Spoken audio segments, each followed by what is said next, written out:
Alrighty, welcome back. Mike Lomas, Stone Legal Financial Guys. Mike Hayflick in studio with us, certified Social Security claiming strategist. We have an awesome guest. We have Dr. Paul Alexander, who's going to be with us. He's on the live line here. He was so incredible last week. I'm like, we have to get him on. Kelsey tracked him down. So Kelsey Redman in studio with us here now. And I thank Kelsey for doing that. She went on a hunt. You were like an FBI agent. So we were able to track Dr. Paul Alexander down and get him on. And we'll, with no further ado, Dr. Alexander, I thank you so much for spending some time with us here. I know your schedule is crazy busy.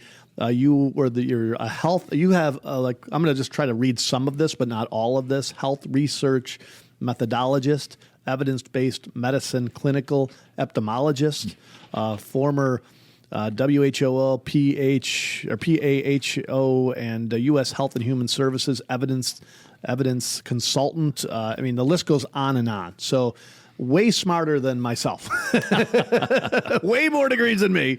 But Paul, if we can start off, let's talk about, what makes you nervous about, let's start with kids. You have said, and I've read some reports that you've said kids are COVID immune. And what do you mean by that? Well, I mean, first of all, thanks very much for having me. And yes, I did work prior to WHO PAHO in Washington, D.C. as their COVID consultant for evidence-based sensitives and medicine. And I also worked in the prior administration, Health and Human Services under President Trump, as a COVID pandemic advisor. Now, the issue is that children bring such statistical zero risk to the table in terms of their capacity to acquire the infection in the first place, their ability to spread to other children, vanishingly low risk spread to adults, take it home, or become severely ill or die from COVID. And that's stable data. That's data evidence we've collected for 15 months now across the world. And if the CDC or the NIH or FDA or Fauci, Walensky, Francis Collins, if anyone says differently, they're actually misleading the public and deceiving the public, and I would say they're lying to the public. The data is clear. Children are basically, they bump up against this, they would ride this out and walk away. And I've recently written an op-ed where I made the argument that we should consider our children globally effectively immune and effectively vaccinated already. And the reason for this is for several reasons. One, if you're already immune in the sense that you've had COVID before, and the evidence indicates that once you recover and you clear the virus and you have natural immunity now, it's a very dangerous thing to layer a vaccine on top of that. Your natural immunity is the best immunity that you can ever have, particularly for this pathogen. And it's very broad, it's very comprehensive and robust and durable. And in some instances, lifelong. There are some pathogen that you take vaccines for, that you have immunity for the rest of your life. You don't have to take any other vaccine again. And the fact that we have this vaccine program where you have not even finished some people getting one shot to a second shot, and now they want to go to a third shot. And in Israel, they're talking about a fourth shot, all under 1 year. When you have a vaccine being boosted less than 1 year, you know that vaccine is failing. And it has failed. This vaccine has failed particularly towards the Delta. And there's no question about that. So the reality is when I said that children are effectively vaccinated already, I mean that when we look at research, I looked at the evidence to see, well, okay, there's such low rates in children, the ability to become infected and even spread it and even severe illness. So I wanted to know why, because the epidemiology is showing us this, but there must be a reason. So I found, when I looked at the molecular and the biological explanations, I found that one, there's evidence from like Patel, etc., who published in JAMA recently that showed that children have limited number of ACE2 receptors in their nostrils, in their nasal pharyngeal passage. And that's where the virus usually lands. It lands in your nostrils and your oral cavity. and children have very limited of that virus, receptor expressed there. Without that receptor, the virus cannot gain entry into your cells and you can't be infected. So that was one piece to the puzzle. Then when I looked further, we had researchers like Lursk who told us that children appear to have in their upper respiratory tracts almost a sensitized, pre-activated innate immunity that senses the SARS-CoV-2 virus and makes children's innate response, which is the first line response, very nimble and very effective. I also found research by Yang et al. That showed they had collected, maybe they were very prescient, they were looking at collecting children's blood even before the virus came around in January 2020. And what they found was that in children's blood, there are B-cell antibodies that existed already that indicated that children had some contact with, well, this virus wasn't even around then, but a similar version of this virus. So they had contact to prior common colds. We know children have 3 to 4 common colds a year, and common colds are coronaviruses. So it gave them additional immunity. And then I also found research by Weisberg and Faber that showed that the T cells in children in their blood as part of their immune system are so naive and untrained, so unsophisticated, that it leaves children in a very plastic type of situation where their immune system could be trained and schooled up and refined quickly to the SARS-CoV-2. So to me, collectively, there's a pure molecular reason for why children showed us such low infection in the beginning. Because I mean, I looked at it as, well, God made it that way or somebody made it that way, but COVID has spared our children, and there had to be a reason. And that was my argument. So, Dr. Alexander, this is Mike Hayflick. You've just made such a great case that children have an extremely low risk of not only receiving this virus and holding on to it, of the virus settling into them, but they also have such a low risk of spreading this. Can you talk to the idea that those folks that may have had COVID already, natural immunity, can you explain the dangers a little more vividly of getting a vaccine and having the natural immunity already? Yeah, I think you called it layering. That was funny. That's the same thing I wrote down, Mike. Because I worry about that. My daughters have had COVID. Now I'm going to give them the shot. Why should I need to be worried about that? Any able-bodied people out there that now have a natural immunity to this, they've clearly showed, if they haven't died, which is it's highly likely they haven't died from this, they've recovered. So what exactly is happening, at the cell level if you now layer on a vaccine that's largely unproven? I mean, this isn't the measles, mumps, rubella type of vaccine that's been around for like decades. This is, a year ago it was rolled out, right? So can you just explain that a little bit more for our listeners? Well, the reality about it is, everyone is trying to research this and understand this. But first, if we just look at the evidence first, look at Gazette coming out of Israel, and Israel has given us the best data because they came out of the box first with the Pfizer, and they tried to vaccinate the entire population. So if you have data from Israel, it's a little more complete. And some research was just published preprint by Gazette et al. And they looked at a study that they looked at people who were COVID naive but double vaccinated versus persons who had COVID and recovered. Mm-hmm. So let's say your daughters, versus someone who had COVID and recovered and got one shot. So they had the 3 perfect groups to look at. And what did they find? They found that the persons who were double vaccinated had a 13-fold increased risk of becoming infected and going on to become severely ill. So it was the clearest example that it blew away the issue about the vaccine passports and stuff and the differential between the vaccinated and the unvaccinated, to say that it's a pandemic of the unvaccinated and you should go and get your vaccine.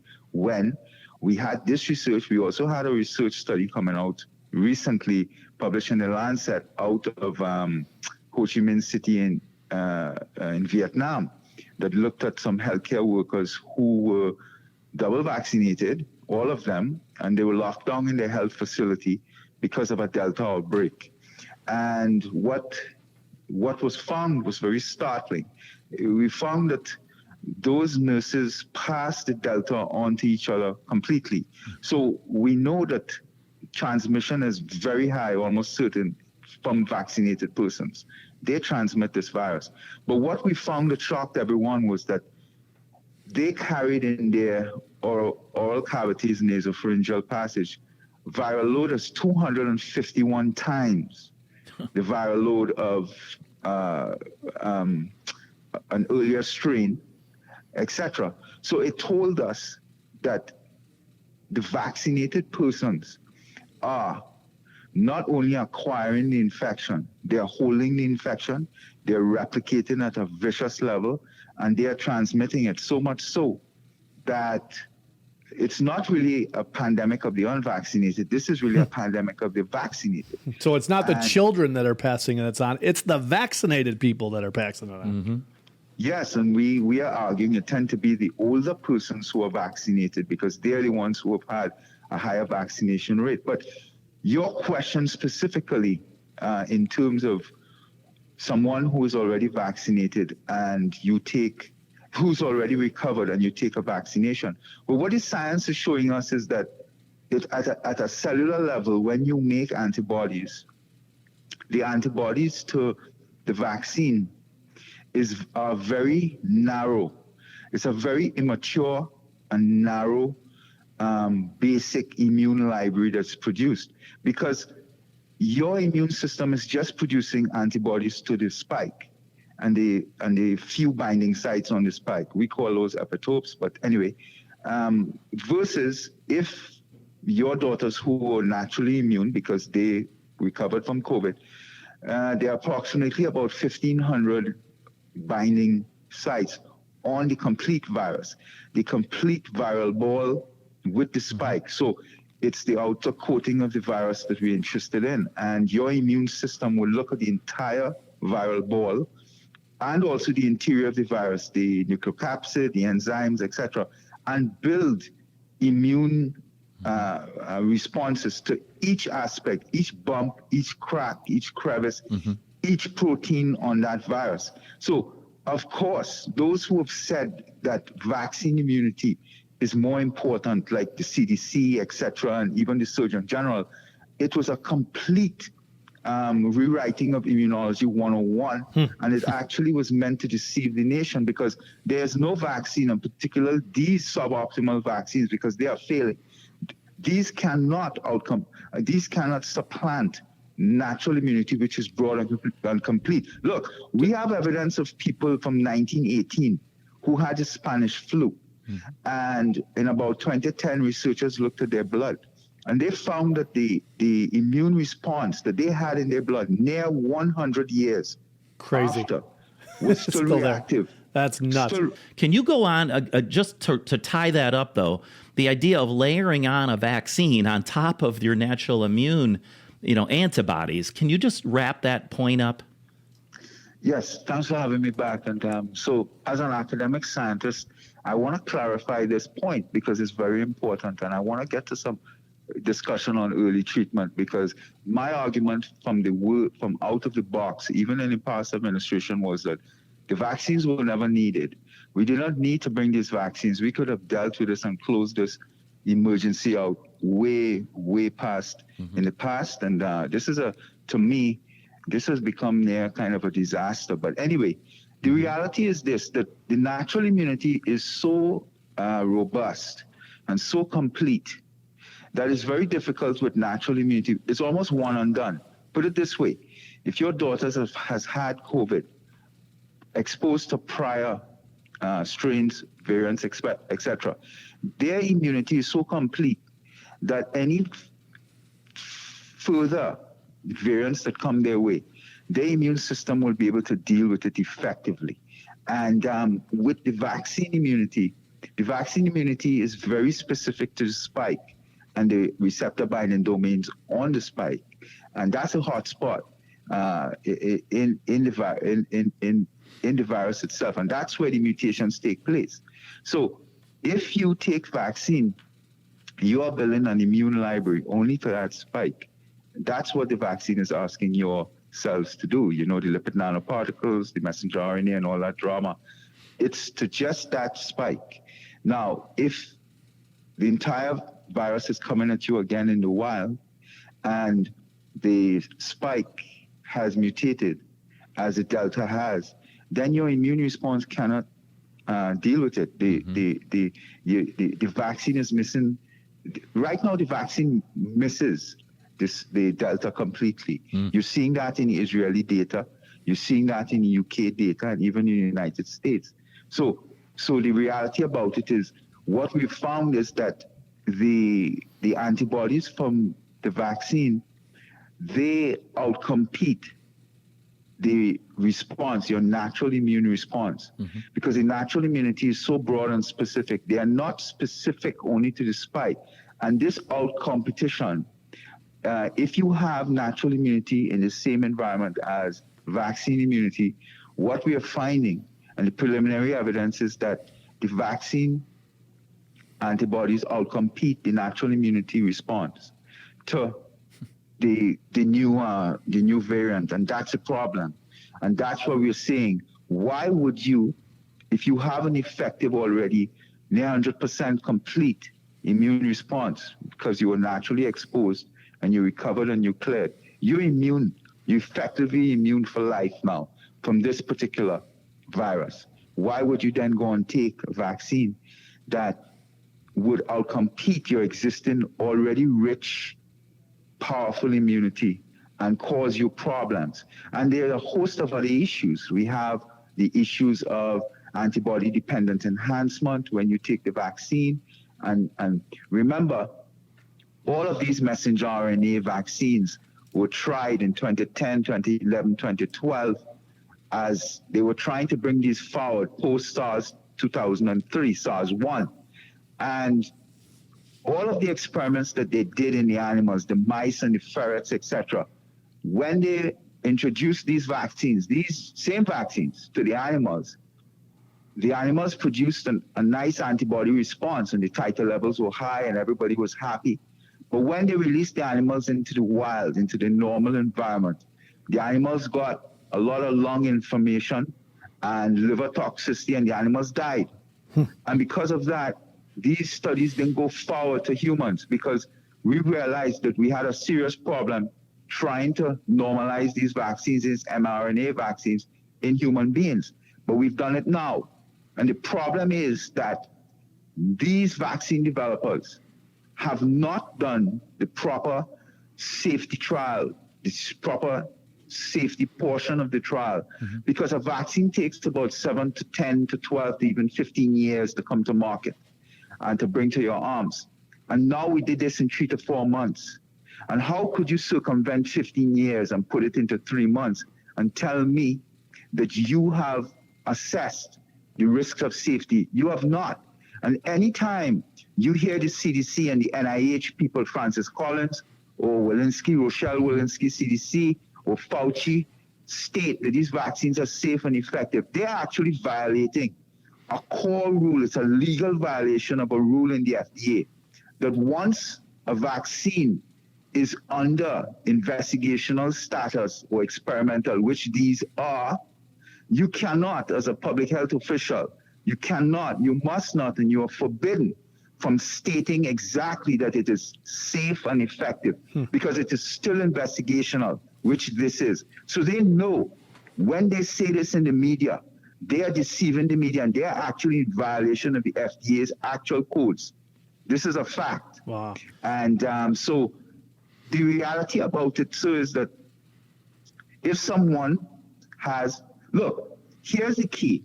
The key is, you can't tell someone who's properly informed of something that they can't make a decision to have it or not have it. And that is this discussion can't take place without bringing the other elephant in the room, which is that no one in this entire world, I argue today, has been properly informed and gave proper informed consent. I argue you bring anyone who said they got a shot, because you can't tell me someone pulling up into a vaccine parkway and a parking lot and someone walking up to you and say, hey, roll up your sleeve, time for the job, sign this form. Yeah, That's not informed consent. Right. Informed consent, you have to be explained by someone with a health background who understands your risk profile. So that's ideally your clinician, etc. You need to be explained the risks and the benefits relative to your risk background. And you need to be informed fully before you take these shots. No one is being informed. And that is another issue. I think we're going to visit that when all of this is done. There have been clear violations of the Nuremberg Code, which was set up post-World War II for this particular matter. Where medical ethics and stuff are contravened. You must not and you cannot administer a drug or a vaccine to people who are not fully informed. And no one is being fully informed right now, and it's a catastrophe. You're spot on with that, Children can't be fully informed. So how could we even think about this? But more importantly, children bring no risk to the table. We've discussed this. Near zero risk. You must never say zero, but near zero risk. Statistical zero. So this vaccine offers no opportunity, zero, for benefit, none, just the opportunity for harms. So why would a parent today make the decision to vaccinate their child?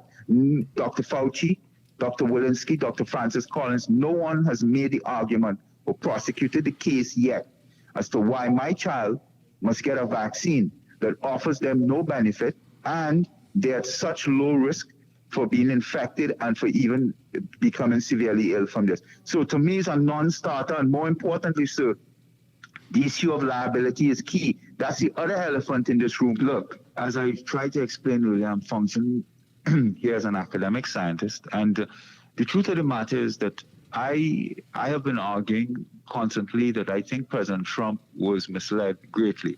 I think he was deceived by the scientific experts around him regarding bringing this vaccine. This should have never, ever happened. And in terms of liability, look, I can't tell someone, you can't, anyone can't, who's well-informed. So if you have let's say, an elderly person who you explained the benefits versus the risks, their doctor had this discussion with them, so they are now well-informed, and they still decide to take this vaccine, then all power to that person. That person is, we live in a free society, and you can do, you make your informed decisions, but the decision must be informed. And these have not been. We have violated that critical aspect of this rollout, where people have not been informed. Anyway, so this ties to liability. The reality is that the vaccine developers and all of the agencies in the government and all of the players involved were given liability protection in terms of these vaccines and any repercussions from them. So my argument, and we have written an op-ed on this, is that there's no trust if liability protection remains on the table. So I'm saying openly, and I would challenge Dr. Fauci at the NIAID, Dr. Walensky at head of CDC, Dr. Francis Collins at NIH, that if you are so confident in these vaccines that they work, if you are so confident that they're safe, because you keep saying that, I argue illegally, you're violating FDA's tenet, I believe it's section 21. If you keep saying that, then you must bring liability protection and put it on the table, and you must remove it. You must stand up and say, okay, we are so confident that we are going to take liability protection off the table, and we are going to incur risk, just like the recipient of the vaccine. Because right now, only the recipient of the vaccine has risk. So much so that if anything happens to you who take the vaccine, you have no recourse on the FDA, on the vaccine developers, Pfizer, Moderna, etc. And this is absolutely wrong. This should not have happened in the beginning. Yeah. And this is what I'm arguing, that this is what I mean by the liability. I've said off the table. I've said the same thing about, look, if your employer is forcing you to get that vaccination and you did it and you got sick, I'd sue them. Look, I'd say, and we've had case after case, doctor, of clients that have taken the vaccination, the second shot, or even the first shot, and have gotten really, really sick. We had one a client's son whose head swelled up. I mean, that can't be normal. I've had flu shots in the past. I've never had my head swell up. Yes. Yeah, that scares me. Let me ask you this. You've been in front of the CDC, WHO, FDA. Why are they not listening? Why? I mean, what could be the reasoning behind that? Well, I mean, many persons like myself, Dr. McCullough, Dr. Reish, Dr. Bhattacharya, even Scott Atlas from the administration, a lot of people have been pilloried and smeared and slandered by the media. And just for speaking out and trying to inform the public. And that's what we are. We're prognosticators. We're trying to provide the science to get people to think and to be properly informed, because they're not. You're only getting one side of the narrative constantly. And that side of the narrative is even incorrect and inaccurate. So people are actually being misled. And I think, to be quite honest with you, as time has gone by, people have all these different theories of what's happening. But I think it has a lot to do with money too, and big money and power. And I'll give you an example. The NIH funds a lot of the academic institutions in the United States, all of the university hospitals, and as a consequence, all of the researchers in them. Some of the clinicians, many clinicians also have little labs on the side where they're doing their own independent research. So they are academic researchers, etc. And when the research is coming from the top of the NIH, which is the NIAID also, and you go against the narrative, you will not be funded. And I have many colleagues who work at the CDC, at high levels, at the NIH, and at different universities across America and in Canada, who have told me that, Paul, what you guys are saying, we applaud you, we stand behind you, but we cannot say anything because we are scared to lose our grant funding. Our positions would be threatened, we'd be fired. And there are right now many doctors in America who have been brought up in front of the different boards for their licenses being threatened. Some have been suspended in Canada because they pushed early treatment. They questioned the efficacy and the safety of the vaccine, particularly for children. So the boards and stuff are going after them, threatening their livelihood. So they are pummeled into silence, and it takes a very brave person to be willing to stand up and say, you know what? I think I have to inform. I think I have to share the information in as unbiased way as possible. And some of us are trying. It's very, very vicious because you get attacked and stuff. But But the reality is you have to share the information because you want people to understand what is presently on tap. So and the NIH doesn't only fund universities and research, it funds other funding agencies. So I've been told by some that, I even went to the other funding agency when NIH rejected my grant because I was raising some hell. And the other funding agency told me they rejected me, and I was told on the inside that it's because they were told if this group comes to you, deny the funding. So it's a very incestuous, very terrible situation right now that there's silence. And the silence is not because people agree with what is happening. The silence is because they fear loss of their careers, their job, they fear they're going to be smeared in the media, etc. So it's a devastating situation that we have faced. But it's a freight train. It's like a freight train of communism that nobody can stop. Well, I mean, the reality about it is under the FDA's own rules, and again, I'm speaking as an academic scientist here, under the FDA's own rules, they issued this.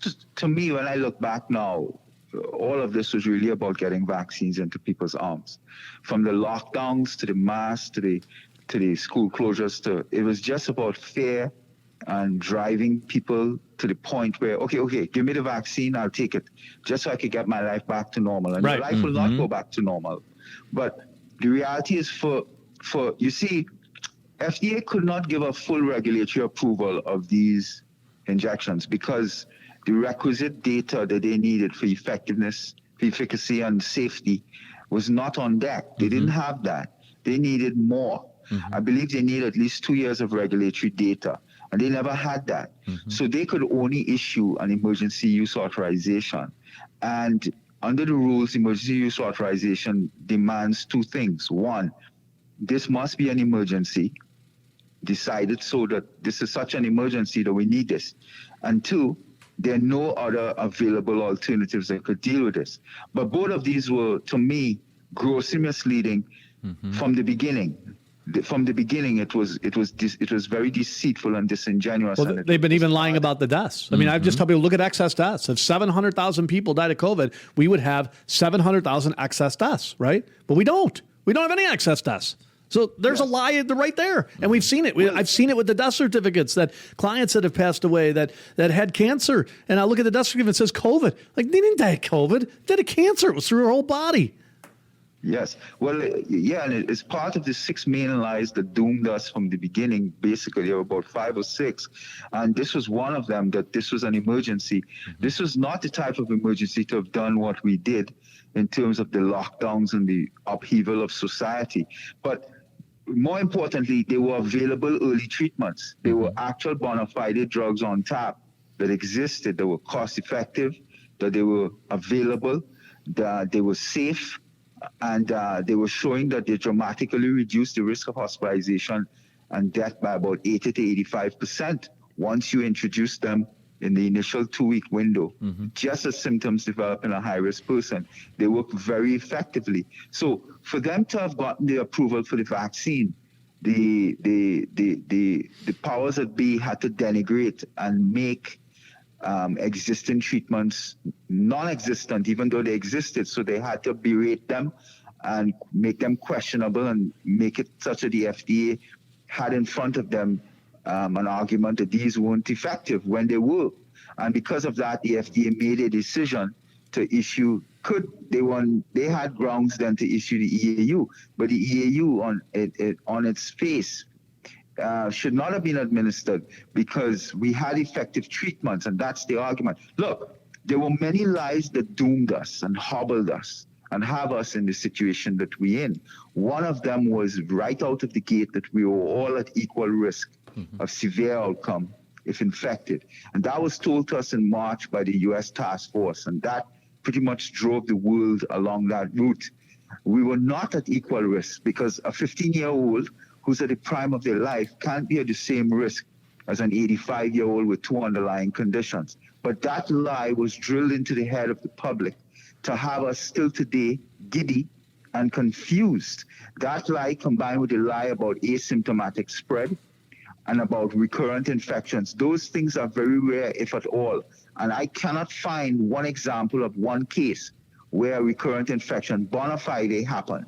Just does not happen. But those were meant to deceive and confuse and guide this response in the way that it has happened. And create disagreement. I mean, they've created disagreement, which then creates division, which then puts one side against the other.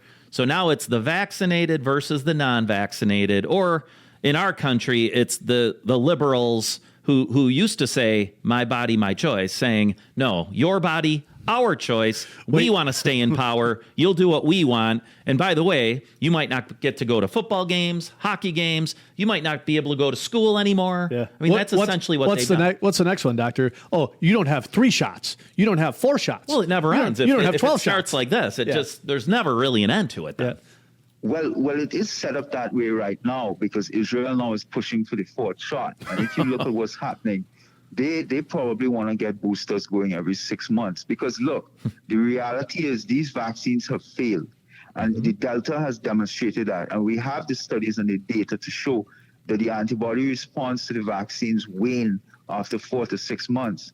So the vaccine will be ineffective to you, your immune response in 4 to 6 months. And that's how they're going to sell what we need to do. That's what they're talking about right now in the United States. And you should know, in that recent FDA ruling where boosters were rejected in persons 65 and below, I was one of the scientists that made a presentation to the FDA as to why those boosters were not warranted in the population. And but we don't think that it's done there. They're going to find a way to end wrong and come around that. So this is a huge battle. But the battle that we have at hand today is not, these vaccines are contraindicated for children. There is no benefit for them, and there's only the potential for harm. And a parent should not set their child up with a vaccine that a child has a near zero risk. Well, and what they've tried, they're trying to create this system where it's now up to them to help you and save you, not up to your natural immune system. They're basically harming your natural immunity to these things. But let me ask you this thing, and I'll ask the public something. Two things I will ask, then I'll respond to what you just said. I'll use measles as an example, but I'll say this. The median age of death thus far continues to be, since February, March 2020, today is still around 83 years old with underlying medical conditions. Your average life expectancy is about 79 to 80 about. So this vaccine this virus doesn't cut your life short. You actually live longer. Mm-hmm. If you understand what I'm trying to say, yes. Than your average life. So that's one argument to show people that, well, hold on. Why did we do this then? Why did we destroy businesses? Why? Look, listen, in the administration, whilst I was there, we were getting reports, and you could see how President Trump then was fighting so hard to open his society and get schools open. He was fighting the blue states. He was fighting people. He was fighting his own task force because they were fighting against him to keep it closed. Mm-hmm. But he was getting reports where business owners across America were committing suicide. Yes. We had reports coming up from the states that employees who were laid off were killing themselves. The numbers are up for children as well, right? Drug overdoses way up. Yes. We had reports of children self-harming 300-400% and killing themselves. We had actual reporting of children killing themselves, not due to the virus, but due to the lockdowns and the school closures. Yeah. Look, we even had indications and reports of parents turning up at the emergency rooms across America, often with their child in their arms, their little child, unresponsive, and they admitting to the emergency room that, look, we think we may have harmed the child. One of the things I did want to ask you real quick is, why didn't Trump, he had Dr. Fauci on with him every day, and I just couldn't understand that. I mean, literally, not this March, but the March before. I'm like, why in the world does he not have people like you next to Fauci? Why does he not have, we had Dr. Erickson on. We had 300 frontline COVID doctors showed up in Washington, and they just ignored him. He did too. I thought it was the communication department stunk.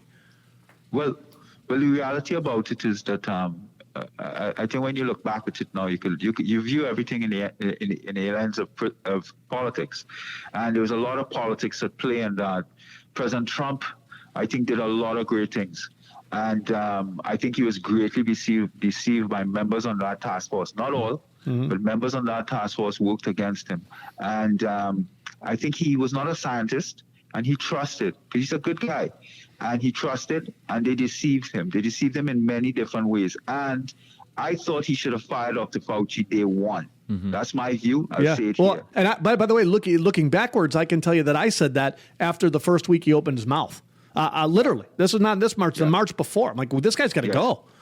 Yes. He's been part of the swamp. He's been part of the problem for the last 40 years. Well, I wouldn't comment on you because I didn't know him prior to now, and I'm not going to talk about the arc of somebody's life. But I'll say this: on the part that I was connected in the 19 months ago when I went there, on everything COVID, he was flat wrong. And on everything, I can't find one thing that he has made any sense scientifically and matches the scientific data on issues around natural immunity, on issues around the vaccinations, on issues. And I don't even pretend to be a bench scientist or a virologist, but I think I understand enough. Look, let me ask the public a question. When you're a young child, or you were young when you were a child, and you had measles, and you got your bout of measles, and you cleared it, you got over it, you had your rash, a little scratchy, itchy, you did your calamine lotion, whatever. Mm-hmm. When you were done with that, your parents sent you back to school, and you were in school. Even when there was a next outbreak, they didn't keep you home. Right. Why? If you went to the doctor and you told the doctor, Susie had measles and recovered about 2 months ago, he would look at the scabs, they might still have some little marks. If you told the doctor, I want a vaccination now for measles, he would tell you she doesn't need to be vaccinated. She's immune for life. Right. Mm-hmm. And it's common understanding. Mm-hmm. When you get these viruses and you clear it successfully, it's one and done. Same here. Same with this situation. Mm-hmm. So even on the CDC's website, if you go and check, you would see if you had chicken pox, the CDC tells you if you had chicken pox and recovered, you don't need a vaccine. The CDC tells you if you had measles, mumps, rubella, you do not need a vaccine if you recovered. They have said that, but it's not being done the same for COVID. You need to ask Director Walensky why. She will not be able to answer, but you need to ask her. Yeah. So I want to end with a few points. The early treatment was critical, and that was a lie that was told to the public and the world that we had no treatment. We had effective treatments. We argued, we've modeled it, Dr. Zelenko, Dr. McCullough, myself, that had we given the public access to early treatment from the word go, we'd have saved, of the 650,000 Americans that have died, we've probably saved about 560,000. And it's a shocking thing when we see what was done to deny. So I want to end by saying, what do we do next? How do we close this off? We've been making this argument from day one, and we say it's still today, September 2021. It's a 4-step approach. 1, you safeguard the elderly in the nursing homes and the assisted livings for the first time properly. We have failed to do that as a society, even in America. And our old age homes became killing fields. We need to stop the staff from entering these homes. They're infecting the old people and killing them. That is number 1. Properly, strongly, double, triple down protection of our elderly, even in your own personal private homes. Number 2, while you're protecting the elderly, you make sure early treatment and a protocol is available in all those old age homes.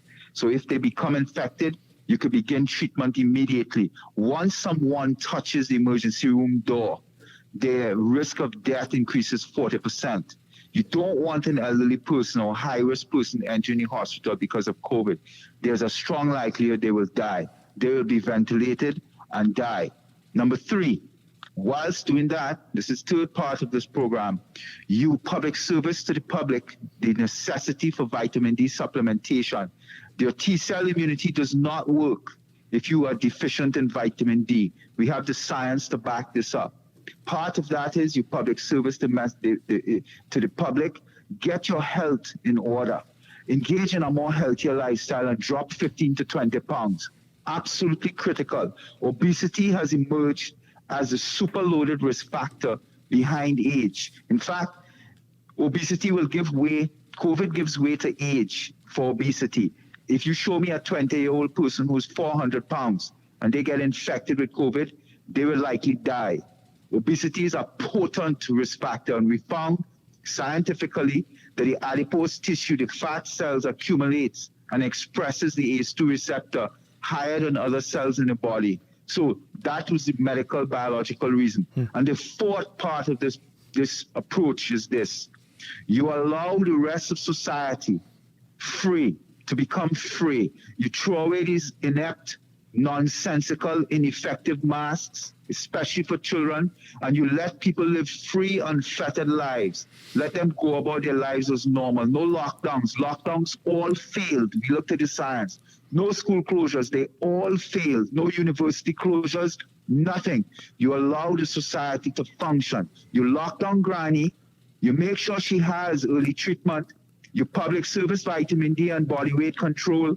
And you let everybody else, that's 99.5% of your society, to live free lives. And we will defeat this thing, even for the Delta. Perfect. Dr. Paul Alexander, can't thank you enough for spending time with us, sir. And God bless and keep the fight up, okay? Take care. Bye. Awesome. All right. Dr. Paul Alexander with us, and probably one of the most important interviews we've ever done on the Financial Guys Radio Network.